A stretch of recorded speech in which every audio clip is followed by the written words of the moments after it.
Good morning everyone. চলে এলাম আমি আজকের সারাদিনের মেনু নিয়ে।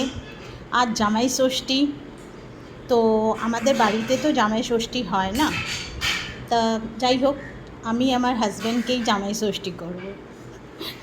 আমি আমার হাজব্যান্ডের প্রিয় জিনিস বানিয়েছি, তো জামাই ষষ্ঠীর উপলক্ষে, জামাই ষষ্ঠী স্পেশাল। তো চলুন দেখা যাক জামাই ষষ্ঠী স্পেশাল কী বানানো হয়েছে, আর ব্রেকফাস্ট এগুলো সব কী বানানো হয়েছে সব কিছু দেখাবো। তো আপনাদের জামাই ষষ্ঠীতে কী কী মেনু হচ্ছে, কেমন হচ্ছে জানাবেন কমেন্টসে, আর খুব খুব খুব ভালোবাসা দেবেন। আর আমার রান্নাবান্নাতেও ভালোবাসা, স্নেহ, মায়া, মমতা সবই থাকে রান্নাবান্নার সাথে। শুধু আপনাদের ভালোবাসার অভাব আছে, আপনারা ভালোবাসা দিলে আরও আমার রান্নাবান্নার ব্লগটা আরও চলবে, আরও ভালো হবে। তো চলুন স্টার্ট করি ব্রেকফাস্ট থেকে। ওকে, তো আজকে আমি ব্রেকফাস্টে অবভিয়াসলি আমি হেলদি ব্রেকফাস্ট করি, তো আজকে আমি ব্রেকফাস্টে বানিয়েছি ঢোকলা।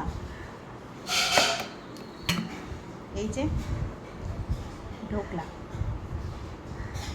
সুজি, টক দই, কারি পাতা, সর্ষে ফোড়ন দিয়ে ঢোকলা বানিয়েছি। তো এইটা আজকে আমি ব্রেকফাস্ট করব। আর লাঞ্চে আমি নিয়ে যাচ্ছি হচ্ছে ডাল ভাত, টকের ডাল ভাত, আর তার সাথে নিয়ে যাচ্ছি হচ্ছে চিকেন কষা, লাল লাল চিকেন কষা, আর তার সাথে আমার স্পেশাল ফ্রুটস। তো এটা আমি লাঞ্চে নিয়ে যাচ্ছি। আর রাতের জন্য বানানো হয়েছে, বন্ধুগণ, ফ্রেন্ডস,